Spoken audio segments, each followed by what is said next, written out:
ने फिर दिखाया आरजेडी से प्रेम। लालू प्रसाद यादव के विचार को बताया बेहतर, तेजस्वी का छोटा भाई। उत्तर भारत में अगले 5 दिन बढ़ेगा सर्दी का सितम। दिल्ली एनसीआर समेत कई राज्यों में बारिश के आसार। गणतंत्र दिवस पर आतंकी हमले के मद्देनजर राजधानी दिल्ली में बड़ी सुरक्षा। आज से ड्रोन, पैराग्लाइडिंग समेत कई चीजों पर होगी रोक। पीएम मोदी आज आजादी के अमृत महोत्सव से स्वर्णिम भारत की ओर कार्यक्रम को करेंगे संबोधित। वीडियो कॉन्फ्रेंसिंग के जरिए करेंगे संवाद।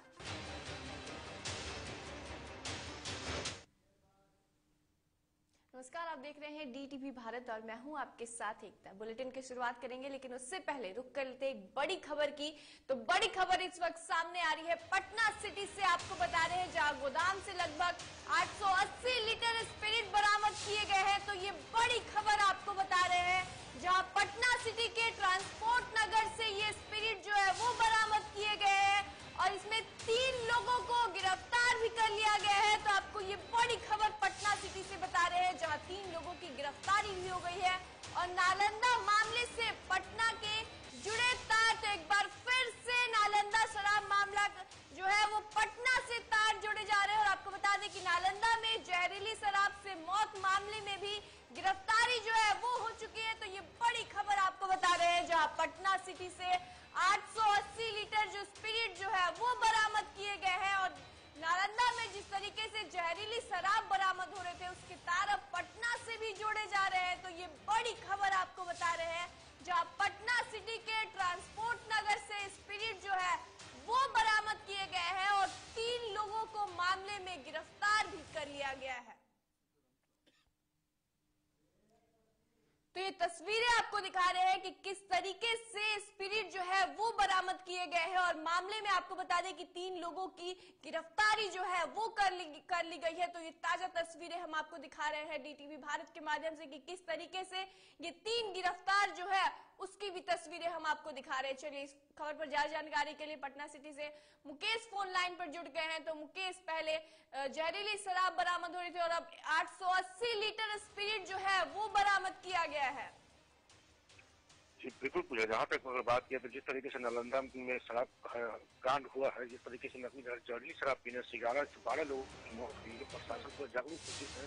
वहाँ से जो भी पकड़ा है शराब माफिया, उन्हीं के अनुसार यहाँ पे पटना में सिटी स्थित अरुण कुआं थाना क्षेत्र के छोटी पहाड़ी स्थित ट्रांसपोर्ट नगर में छापेमारी किया गया है। गोदाम में भारी मात्रा में 880 लीटर शराब रखी गई थी, स्पीड रखी गई थी, जो कि वो नकली पाया गया है। उसको जांच भी की जा रही है, वो जांच सैंपल दिया गया है। जहाँ तक बात किया तो जिस तरीके से यहाँ से भी 3 लोगों की गिरफ्तारी की गई है और यहाँ की आगे की प्रक्रिया के लिए यहाँ पे जो भी यहाँ से भी गिरफ्तारी हुई उन लोग के निसंदेही पे कहाँ का स्पीड और रखा गया है, कहाँ इस जगह से तार जुड़ा हुआ है। 3 लोग अभी नालंदा पुलिस और वहाँ के अधिकारी लोग जो है पटना में पूरे सर्च ऑपरेशन चला रहे हैं। और अभी जहाँ तक बात करें तो सूत्र के हिसाब से पता चल रही है इसका तार झारखंड से भी जोड़ा जा रहा है। तो हो सकता है कि आने वाले समय कुछ समय में झारखंड की ओर पुलिस निकल सकती है या जा सकती है। जी मुकेश, क्या ये जो छापेमारी चलाई गई है ये किसी गुप्त सूचना के आधार पर की गई है? यहाँ पे बात किया तो जिस तरीके से मैंने पहले ही बताया कि जिस तरीके से नालंदा में शराब माफिया पकड़ा है उसी की निशानदाही यहाँ पे पटना सिटी में छापेमारी हुई है और यहाँ पे नकली स्पीड बरामद किया गया, जो कि 880 लीटर की भारी मात्रा में स्पीड बरामद की गई। जी मुकेश, बहुत बहुत शुक्रिया तमाम जानकारी के लिए। तो ये बड़ी खबर आपको बता रहे हैं जहां पटना सिटी से 880 लीटर जो स्पिरिट जो है वो बरामद की गई है और इसमें 3 लोगों की गिरफ्तारी भी कर ली गई है।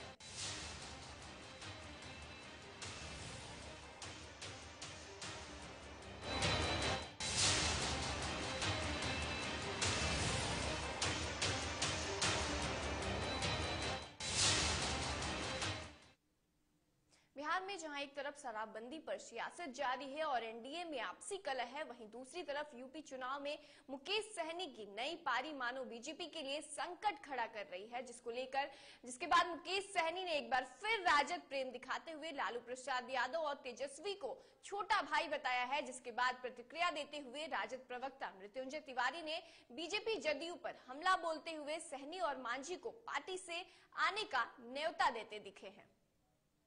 भावना नहीं है, संभावना सीधा मुख्यमंत्री श्री नीतीश कुमार जी के नेतृत्व में हमारी सरकार चल रही है। और रहा कि हम लालू जी को मानने वाले लोग हैं, उनके विचार पे चलने वाले लोग हैं। उनका विचार है गरीब लोगों को न्याय हो, उनके रोटी कपड़ा मकान उनको मिलना चाहिए। वही हमारा भी सोच है कि गरीब चाहे जिस जाति के हो उसको सरकार का खजाना पे पहला अधिकार उनका होना चाहिए। तो हम ये विचार पे जीने वाले लोग हैं और लालू जी के सुपुत्र हैं। हमने उनके साथ काम भी किया, वो बड़ा भाई हमेशा माना है, हमने उनको छोटा भाई माना है। तो ये हमारा संबंध थोड़े खत्म हो जाएगा। कल भी मेरा छोटा भाई था, आज भी है और भविष्य में भी रहेगा। देखिए, खेला तो हम लोगों ने जो कहा था कि बिहार में खेला होगा, तो एनडीए में जिस तरह से खेल शुरू हुआ है, खरमास खत्म खेल शुरू, तो इससे बड़ा खेला और देखने के लिए क्या मिलेगा। खेल शुरू उधर हुआ है एनडीए में, अंत तेजस्वी यादव जी करेंगे। और मुकेश सहनी जी हो चाहे आदरणीय मांझी जी की हम पार्टी हो, इसको तो कोई तवज्जो वहां मिल नहीं रहा है। और बीजेपी जो दो बड़े दल है सत्ता में, आपस में लड़ रहे हैं, भिड़ रहे हैं, दोनों ओर से तलवारें जेडीयू बीजेपी में खिंची हुई है। तो बीजेपी का तो ये चरित्र रहा है, मतलब निकल गया तो पहचानते नहीं। वहीं उत्तर प्रदेश में विधानसभा चुनाव को लेकर बीजेपी जेडीयू के गठबंधन नहीं होने पर सांसद अजय निषाद ने कहा कि अंतिम दौर में जेडीयू ज्यादा सीटों की मांग कर रहा था, इसलिए बात नहीं बन पाई। वहीं जेडीयू खुद बड़ी पार्टी है। वहीं शराबबंदी कानून में समीक्षा की बात को लेकर सांसद ने अपनी प्रतिक्रिया दी है। शराबबंदी जो बिहार में है, माननीय मुख्यमंत्री जी ने शराबबंदी किया है, उसमें कहीं से कोई जनप्रतिनिधि विरोध में नहीं है। लेकिन बाद जो कुछ घटना आ जाती है, जहरीली शराब पीने से मृत्यु हो जाती है, तो उस समय कोई भी जनप्रतिनिधि असहज हो जाता है। एक तरफ शराबबंदी है, दूसरी तरफ जहरीली शराब पी के मर रहे हैं, तो हम लोग की जिम्मेवारी उस पर बढ़ जाती है। सरकार को अपना पक्ष रखने में दिक्कत होती है। तो कहीं ना कहीं ये प्रॉब्लम आ रहा है। तो माननीय मुख्यमंत्री जी का इसका भी समाधान जोड़ना चाहिए कि जो शराबबंदी है पूर्ण रूप से रहे, किसी की मृत्यु ना हो, इस पर भी ध्यान देना चाहिए। कहीं से भी इस पर मिल बैठ के फिर से बात करने की जरूरत है। कहीं ना कहीं समीक्षा की जरूरत है। देखिए, उनको तो लड़ना चाहिए, क्योंकि जेडीयू जो है वो बड़ी पार्टी रही है, आज की पार्टी नहीं है। इससे पहले वो अरुणाचल में भी उनके विधायक रहे हैं, साउथ में भी उनके एक एमपी रहे हैं, कई जगह उनका विधायक रहा है। तो पहले तो उनका कोशिश हुआ था कि जदयू बीजेपी के साथ गठबंधन हो, लेकिन सीट की जो बंटवारा जो इनका डिमांड था, जो भारतीय जनता पार्टी देना चाह रहा था, संख्या में बात नहीं बनी। अब चुनाव का अंतिम दौर में ये प्रयास किया गया है, तो अंतिम दौर में तो सब चीज तय हो जाता है। तो ऐसे परिस्थिति में गठबंधन नहीं हो पाया तो उनका लड़ने का जो निर्णय है वो अपना है। बिहार में शराबबंदी कानून में संशोधन होने की चर्चा के बाद सियासत तेज है। तो राजद ने संशोधन में जनता के हित की बात नहीं किए जाने के बाद अविश्वास प्रस्ताव लाने की बात कही है, जिसके बाद कांग्रेस प्रस्ताव को समर्थन करने की बात भी कही है। वहीं वीआईपी सुप्रीमो मुकेश सहनी के एनडीए में उपेक्षा होने के बाद महागठबंधन में आने के लिए न्योता दिया है और कहा है कि मुकेश सहनी महागठबंधन आते हैं तो हम सरकार बनाने में समर्थन करने को तैयार हैं। पुलिस भी क्या करे, हम सिर्फ पुलिस को ही दोषी नहीं मानते, दोषी सरकार है। चूंकि शराबबंदी एक नया और ताकतवर और मजबूत कानून आया, लेकिन उसके लिए तो अतिरिक्त पुलिस की बहाली नहीं हुई। और शराबबंदी में अगर पुलिस लगता है तो अपराध दूसरी तरफ बढ़ता है, रोज हत्याएं हो रही है जो आप भी देख रहे हैं। तो शराब तो सभी जगह मिल रहा है, सरकार भी समझ रही है, हम भी समझ रहे हैं और आप भी समझ रहे हैं।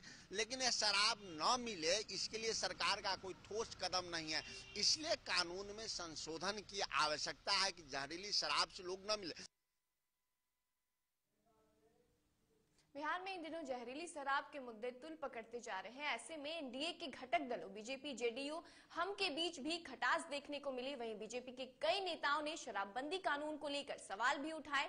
इसी कड़ी में बिहार सरकार के मंत्री नीरज बबलू का बयान सामने आया है, जहां नीरज बबलू ने साफ कर दिया है कि बिहार में शराबबंदी कानून सफल है। वहीं जीतन राम मांझी के राज्य में शराब खोलने की बात को लेकर नीरज बबलू ने कहा कि मांझी के बात को वह माइंड नहीं करते। वहीं कई मुद्दों पर मंत्री ने प्रतिक्रिया भी दी है। मांग कर रहे हैं, उनका अपना मन मिजाज रहता है, वो रहते हैं गड़बड़ा जाते हैं। उम्र का असर उन पर है, पहले से भी हम बोल रहे हैं। और जहां तक अध्यक्ष जी का सवाल है, तो अध्यक्ष जी तो हमको लगता है कि जो भी बात करते हैं बिल्कुल सटीक और जेन्युइन बात करते हैं, जायज बात करते हैं। और जहां तक आप कह रहे हैं कि एनडीए में, तो एनडीए में सब कुछ सामान्य है और एनडीए में ये फ्रीडम है कि अपना अपना राय, अपना अपना विचार लोग रख सकते हैं, अपना अपना एजेंडा लेके चल सकते हैं, अपने अपने हिसाब से अपना राजनीति कर सकते हैं। लेकिन एनडीए इंटैक्ट है और एजेंडा अपना। देखिए, जो शराबबंदी कानून है राज्य में, ये पूरे देश में मिसाल के रूप में है कि बिहार में शराबबंदी है और बेहतर तरीके से यहाँ काम चल रहा है। लेकिन जो लोग संशोधन की बात करते हैं, अगर उन्हें लगता है कि कोई संशोधन की बात है, तो संशोधन होने की अगर बात होगी तो वो देखा जाएगा। वक्त का जो अगर जरूरत होगा तो उस पर विचार किया जाएगा। इसमें देर किस बात की? कोई देर है तो अच्छी बात है। जो लोग बोलते हैं वो देर क्यों करते हैं? उनको जब अगर बोलते हैं तो उस पर काम करना चाहिए। उन्हीं से पूछिए ये बात। कोई गिदर भभकी दे रहा है तो गिदर भभकी से सावधान रहना चाहिए सबों को। गिदर भभकी सिर्फ दे नहीं, उस पर काम करे। फालतू का गिदर भभकी किन्हीं को देना नहीं चाहिए।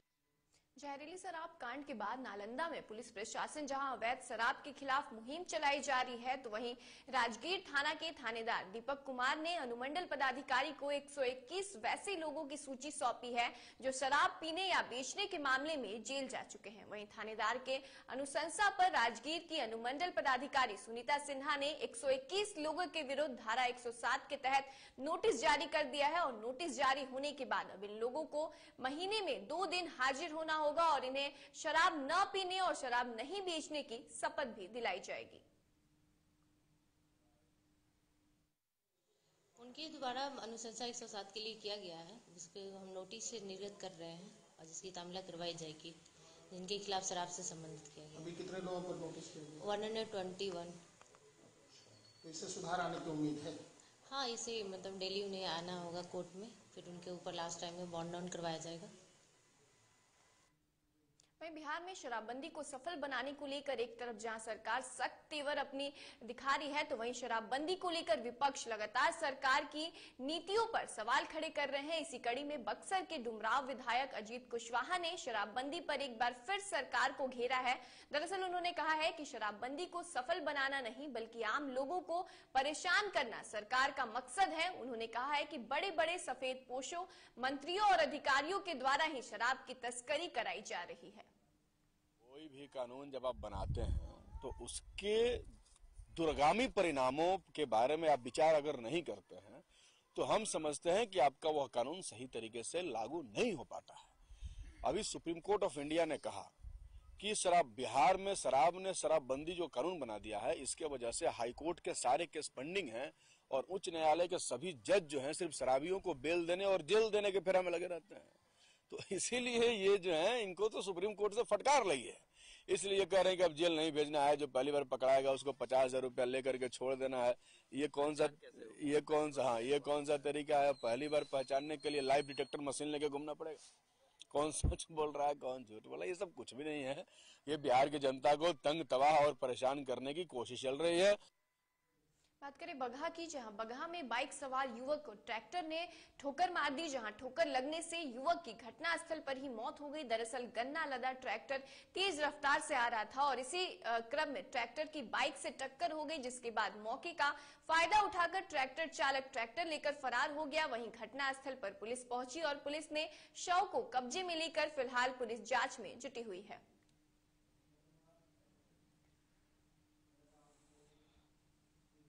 दरभंगा जिले के बहादुरपुर थाना क्षेत्र में 2 युवतियों का शव मिलने से सनसनी फैल गई है। दरअसल दोनों युवतियां 14 जनवरी से लापता थी, जिसकी सूचना बहादुरपुर थाने को दी गई थी, जिसके बाद पुलिस दोनों की तलाश कर रही थी। लेकिन मंगलवार को एक युवती का शव मिला, जबकि दूसरी का शव बुधवार को मिला, जिसके बाद लोगों में आक्रोश का माहौल देखने को मिल रहा है। वहीं पुलिस मामले की जांच कर रही है और प्रभारी एसएसपी अशोक प्रसाद ने कहा कि परिजनों के बयान पर आगे की कार्रवाई की जा रही है। प्राथमिकी देखिए 15 तारीख को ही बहादुरपुर थाना अंतर्गत हुआ है उनके परिजन के लिखित आवेदन के आधार पे, और उन लोगों ने शंका व्यक्त किया था कि दोनों बच्ची जो हैं मिसिंग हैं और पुलिस खोजबीन भी कर रही थी, उनके परिवार के लोग भी खोजबीन कर रहे थे। इसी क्रम में कल एक बच्ची का विभा कुमारी का मिला और दूसरे का आज मिला है। तो प्रथम दृष्टया हम लोगों ने पोस्टमार्टम के लिए भेजा है, चूँकि उसमें पोस्टमार्टम के बाद ही स्पष्ट हो पाएगा कि मृत्यु के क्या कारण है। और अभी तक जो दिख रहा है कि वहाँ पे काफ़ी गड्ढा है, 15-20 फीट से अधिक ही गड्ढा है उस जगह पे, और तो इन सभी परिस्थिति को आकलन किया जा रहा है। और परिजनों ने जो शंका कुछ व्यक्त की है, किसी पे कुछ आरोप भी लगाया है, तो उन सब चीज़ की जांच करते हुए हम लोगों ने टेक्निकल जो साक्ष्य है उसको भी संकलित करने का काम किया है। बात करें मुंगेर की, जहां मुंगेर को नशा मुक्त बनाने के लिए जिलाधिकारी नवीन कुमार ने अभियान चलाया है। वहीं इस नशा मुक्त अभियान के तहत किला परिसर में खुलेआम गुटखा, सिगरेट, तंबाकू बेच रहे दुकानदारों पर कार्रवाई की गई। इस संदर्भ में सदर एसडीओ खुशबू गुप्ता ने बताया कि जिलाधिकारी के निर्देश पर खुलेआम गुटखा, सिगरेट, तंबाकू बेच रहे दुकानदारों पर कार्रवाई की गई है। वहीं उन्होंने लोगों से अपील करते हुए कहा है कि मादक पदार्थों का सेवन न करें। जो कि कंप्लीट मनाही है सरकार के द्वारा भी, बार बार निर्देश देने के बावजूद इनके द्वारा स्टिल बेचा जा रहा है। तो डीएम सर और हमारे द्वारा ये जब्त किया जा रहा है और इन पर कार्रवाई की जाए। बगहा के रामनगर से आए दिन अवैध तरीके से पेड़ों की कटाई होती है। वहीं बुधवार को रामनगर रायत क्षेत्र के वनपाल अशोक कुमार ने गुप्त सूचना के आधार पर कार्रवाई की, जिसमें भारी मात्रा में अवैध लकड़ी को जब्त किया गया है। वहीं लकड़ी से लदे ट्रैक्टर का चालक मौके से फरार हो गया है।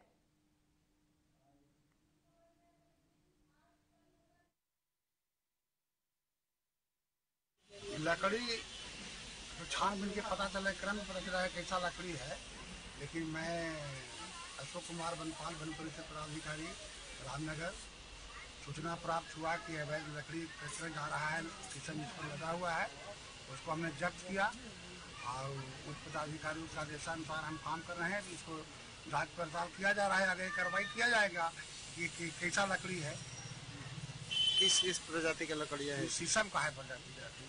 कहाँ से जब्त किया गया था? ये अयोध्या नगर मोहन सिंह के दुकान के बगल के जब्त किया। आपका शुभ नाम सर? मेरा अशोक कुमार नाम हुआ, वनपाल वन परिषद। चलिए यहाँ रुक कर लेते हैं एक बड़ी खबर। तो बड़ी खबर इस वक्त सामने आ रही है। तो बड़ी खबर इस वक्त आपको बता रहे हैं, जहाँ बिहार में बेकाबू हुई कोरोना की रफ्तार। तो बिहार में एक बार फिर से कोरोना की रफ्तार बेकाबू होते दिख रही है और बीते 24 घंटे में 4000 से ज्यादा नए मामले सामने आ रहे हैं। तो फिर से एक बार कोरोना की रफ्तार जो है वो 24 घंटे में 11 संक्रमितों की मौत हो गई है। तो कोरोना की रफ्तार एक बार फिर बढ़ने लगी है और पटना में सबसे अधिक 999 संक्रमित मरीज मिले हैं। तो कोरोना की रफ्तार जो है तीसरी लहर का सबसे भयावह आंकड़ा ये हम आपको बता रहे हैं। तो ये बड़ी खबर आपको बता रहे हैं, जहां फिर से बेकाबू हुई कोरोना की रफ्तार। और आपको बता दें कि 11 लोगों की मौत हो चुकी है और 999 संक्रमित मरीज मिले हैं और 24 घंटे में 4000 से ज्यादा केस जो है वो दर्ज किए गए हैं। तो एक बार फिर से कोरोना अपना पैर पसारता हुआ दिख रहा है। आपको बता दें कि 24 घंटे में 4063 मामले मिले हैं, जिसमें से 11 संक्रमितों की मौत भी हो गई है और 999 राजधानी पटना में संक्रमित मरीज पाए गए हैं। तो एक बार फिर से कोरोना की रफ्तार जो है वो तेज हो गई है और कहीं ना कहीं ये सबसे बड़ा आंकड़ा जो है वो दर्ज किया गया है। तो कोरोना के मामले जिस तरीके से बढ़ रहे हैं उससे अब लोगों को अलर्ट होने की जरूरत है, क्योंकि रफ्तार एक बार फिर से बेकाबू होती हुई दिख रही है।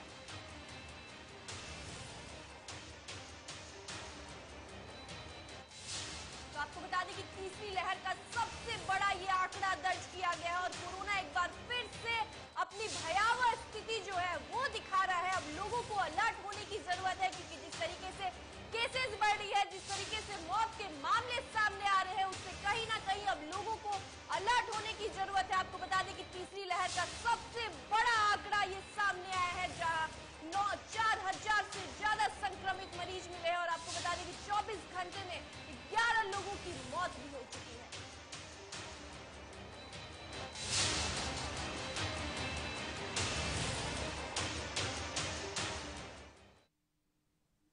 वहीं बिहार के लोगों को सरकारी योजनाओं से जोड़ने का कार्यक्रम पटना में शुरू हो गया है, जिसके तहत वाल्मीकि सेवा संस्थान के द्वारा लाभुकों को इसकी जानकारी दी जाएगी। वहीं आपको बता दें कि सरकारी योजनाओं में बिचौलियों की बढ़ती भूमिका को खत्म करने के उद्देश्य से संस्थान ने नई पहल शुरू की है, जिसकी जानकारी संस्थान ने प्रेस वार्ता कर दी है।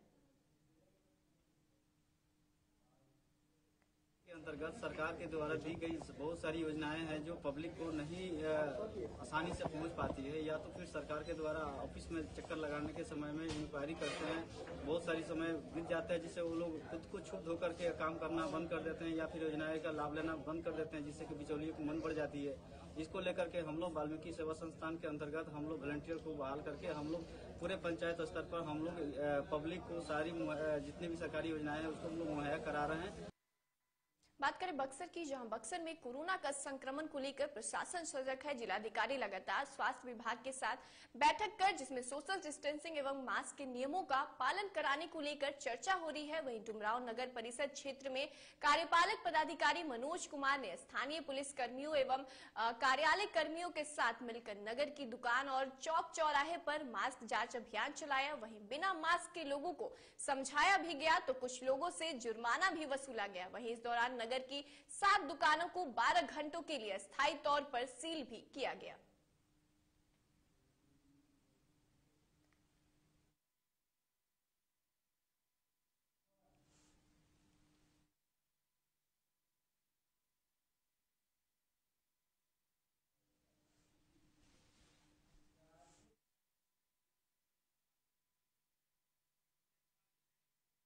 चलिए यहाँ एक और बड़ी खबर से रुक कर लेते हैं। तो बड़ी खबर इस वक्त सामने आ रही है। तो बड़ी खबर आपको बता रहे हैं, जहां क्राइसिस मैनेजमेंट ग्रुप की आज बैठक होने वाली है। तो पटना में एक बार फिर से क्राइसिस मैनेजमेंट ग्रुप की बैठक होने वाली है और मुख्य सचिव की अध्यक्षता में ये बैठक बुलाई गई है। बैठक में कई अहम मुद्दे जो है वो सामने आ सकते हैं, जहां स्वास्थ्य विभाग के सभी बड़े अधिकारी भी इस बैठक में मौजूद रहेंगे। तो ये बड़ी खबर आपको बता रहे हैं, जहां संक्रमण की स्थिति को लेकर इस बैठक में चर्चा होगी। तो ये बड़ी खबर आपको बता रहे हैं, जहां बिहार में कोरोना की रफ्तार में तेजी को देखते हुए आज क्राइसिस मैनेजमेंट ग्रुप की ये बैठक बुलाई गई है।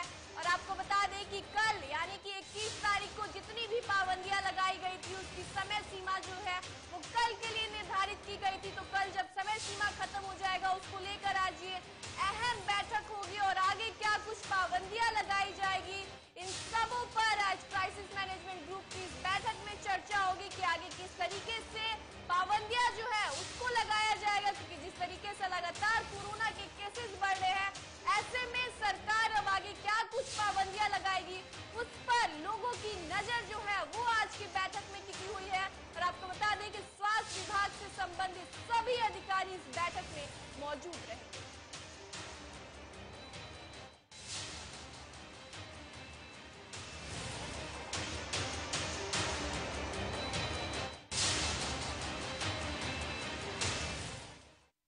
वहीं लोहिया स्वच्छ बिहार अभियान के तहत कटिहार विकास विभाग के सभागार में अहमदाबाद एवं मनिहारी प्रखंड के नवनिर्वाचित प्रतिनिधियों को प्रशिक्षित किया गया। वहीं 3 दिवसीय इस प्रशिक्षण शिविर में बारी बारी से कटिहार के सभी प्रखंड के प्रतिनिधियों को प्रशिक्षित किया जाएगा। वहीं प्रशिक्षण शिविर के उद्घाटन के मौके पर विशेष अतिथि के रूप में मौजूद जिलाधिकारी ने कहा कि कोविड प्रोटोकॉल के कारण भीड़ मैनेजमेंट को लेकर सभी प्रखंड के लोगों को नहीं बुलाया गया है। वहीं अलग अलग तिथि में सभी प्रखंड के लोगों को बुलाया जाएगा। इस प्रशिक्षण के माध्यम से शौचालय रख रखाव को लेकर ग्रामीण पंचायत प्रतिनिधियों को प्रशिक्षित किया जाएगा। वहीं इसके माध्यम से सुदूर इलाके के लोग खुले में शौच मुक्त समाज बनाने के प्रयास के साथ साथ शौचालय के रख रखाव का गुर सीख भी पाएंगे।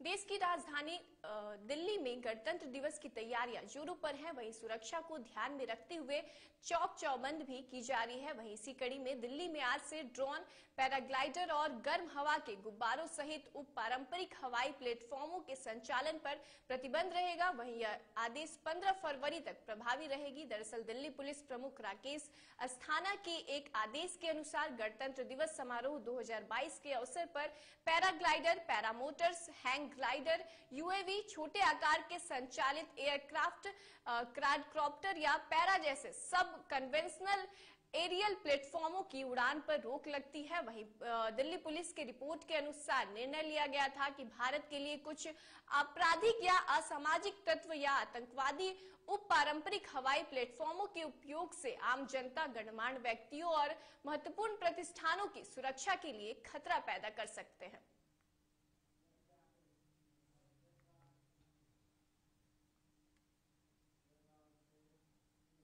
प्रधानमंत्री नरेंद्र मोदी आज सुबह 10:30 बजे वीडियो कॉन्फ्रेंसिंग के माध्यम से आजादी के अमृत महोत्सव से स्वर्णिम भारत की ओर कार्यक्रम के राष्ट्रीय शुभारंभ समारोह में मुख्य भाषण देंगे। वहीं इस कार्यक्रम में ब्रह्म कुमारियों द्वारा आजादी के अमृत महोत्सव को समर्पित साल भर चलने वाली पहलों का अनावरण किया जाएगा, जिसमें 30 से अधिक अभियान, 15,000 से अधिक कार्यक्रम और आयोजन शामिल है। वहीं इस कार्यक्रम के दौरान प्रधानमंत्री नरेंद्र मोदी ब्रह्म कुमारियों की 7 पहलों को हरी झंडी दिखाएंगे। वहीं इन पहलों में मेरा भारत, स्वस्थ भारत, आत्मनिर्भर भारत, आत्मनिर्भर किसान, महिलाएं भारत की ध्वजवाहक, शांति बस अभियान की शक्ति, अनदेखा Bharat, cycle rally, United India motor bike अभियान और स्वच्छ भारत अभियान के तहत हरित पहल शामिल है।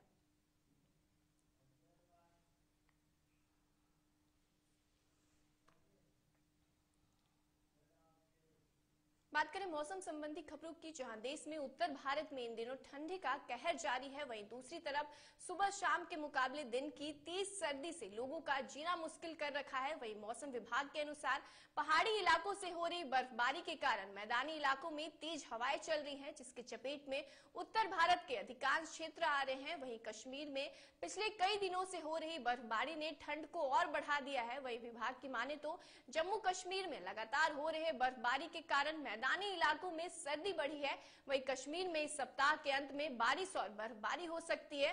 वहीं मौसम विभाग ने कहा है कि 22 और 23 को भी कई इलाकों में बारिश और हिमपात होने की अनुमान लगाया गया है।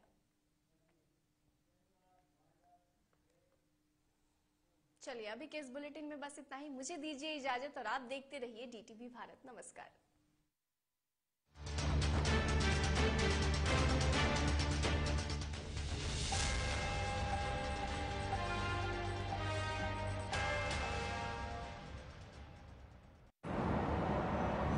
सर छुट्टी चाहिए थी। क्यों? गांव के सारे घर कच्चे थे, बाढ़ में ढह गए। मेरा भी।